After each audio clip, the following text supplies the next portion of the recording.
Yeah, very good morning. Shall we begin the session? Today's topic is feasibility study, how the feasibility study will be used or what are the various benefits of using the feasibility study.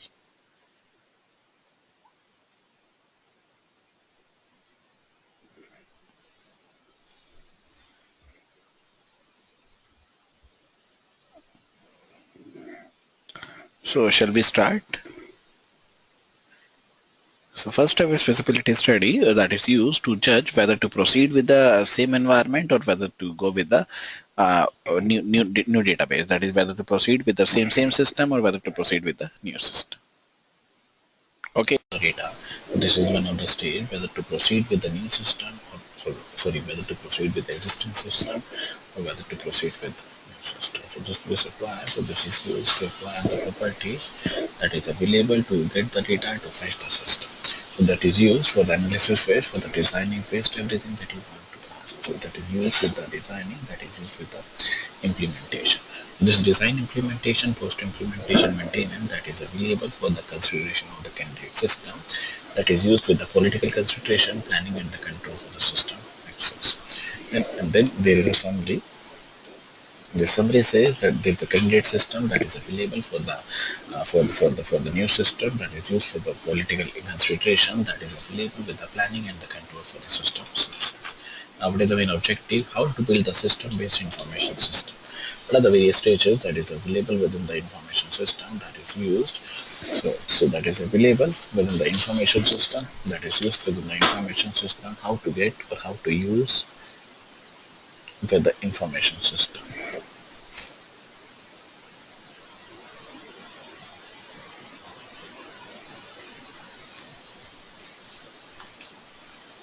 So this feasibility study is also showing what are the various components that is used. So that is used that is available with the data.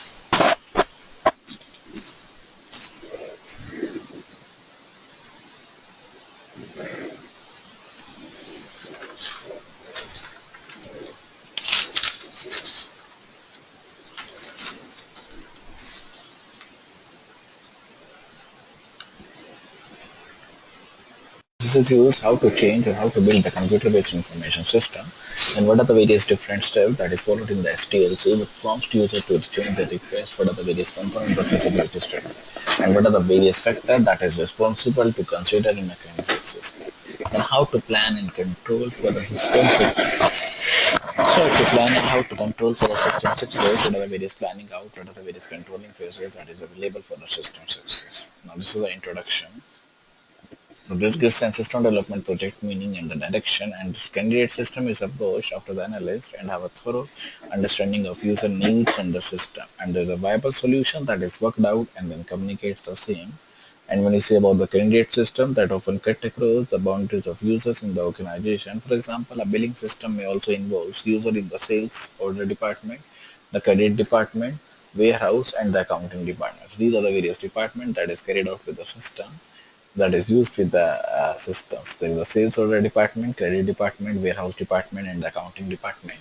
And to make sure that all the users' needs are met, everything is going well. So the project factor that represents the data that represents what are the various method that is available that use or each user works with analysis to carry out a SDLC or the system development project. Now next is what are the various stages of the system development life cycle. So this is used with the life cycle that is classically used or thought of as the activity that the analyst uses that is carried out to develop and implement an information system. And there are various stages that is used in the business that are closely related to each other, and even of the steps that is also followed up in the activities that is difficult to determine within the SDLC or SDLC steps. So that is used with the how much involved or how much project is involved or what is the data that is taken up. And the basis for the candidate system is the recognition of the system that is available. So when we use a recognition system that can be sold, that can be used with the applicant detail, that can be used with the new detail. So whatever the data, whatever the system that is required, so that is used with the candidate system that is accomplished, that is used with the new requirements of the data with the new services of the data. So whatever the system, whatever the requirement that is available, so that is used or that must know what the problem is before it can be solved. And the basis for this and the basis for the candidate system is the recognition of the need for improving the candidate system or for improving the information system that is available. So whatever the data, whatever the scenarios,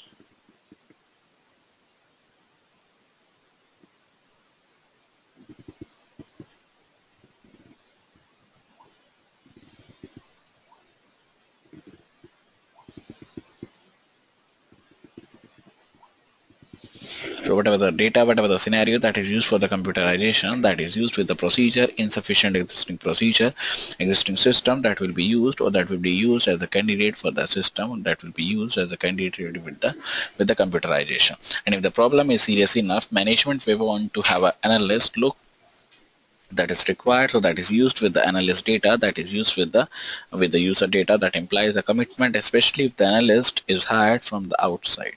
And in the larger systems where the formal procedures are the norm, the analyst's first task is to prepare a statement specifying the scope and the objective. What is the main scope, what is the main objective of the problem, and he or she then reviews it with the user for the privacy or for the accuracy. And this stage only a rough ballpark estimate of the development of the cost of the project may be reached, may be used. However, when we say about the accurate cost of the next phase, then we are using the feasibility study that can be produced, that can be used. The next is impetus for the system change. What is the impetus for the system change? That is used with the requirement, that is used with the change, originate in the environment or from within the firm. And the environment-based system originates from the customer, vendor, government sources, and like. So for example, when you say about the new unemployment system, that is used, so that employment system will be used within the data, that is used with the delivery schedule, that is used with the data. So that is used with the delivery. When we say, then that is used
is used for the information change or the system change. So that is used with the declaration that originate within the environment, within the system.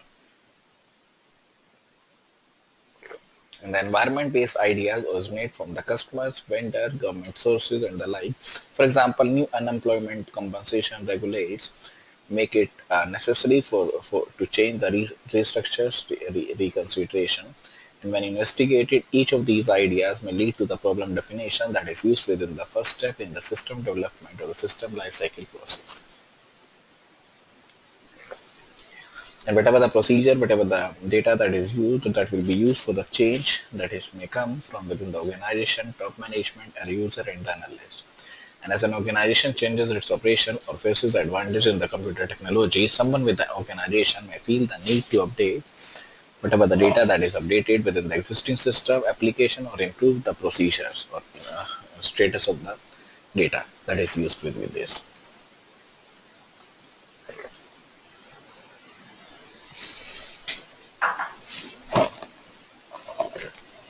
Now, these are the various examples. That is, one example is an organization acquires another organization, then a local bank branches into the suburb or suburb, then a department also uses for its budget in the 1 month that is available. Then our two departments are done essentially the same work, but they are using each department instead for the other department to be eliminated.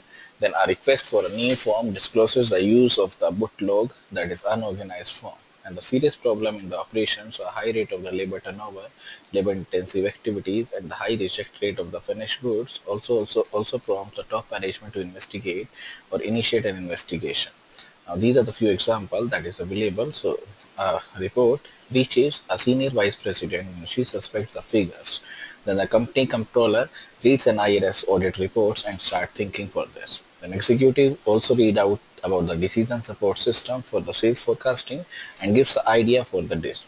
And many of these ideas leads to the further studies by the management request, often funneled downwards and also carried out by the lower management by the lower data. And user-originated ideas also prompted initial investigation. For example, a bank head teller has been noticing long customers in the lobby. She wanted to know whether they are due to the computer's slow response to the inquiries, the new teller limited training, or just a sudden increase in the bank services, whatever the data that is used. And to what extent and how quickly a user-originated idea is converted into feasibility study, that depends on the multiple factors. First is the risk and the potential returns, then management bias towards the user, then financial cost and the fund that is required within the data available for within the data that is used. So that is used with the persuasive ability of the users, organization base, sources of the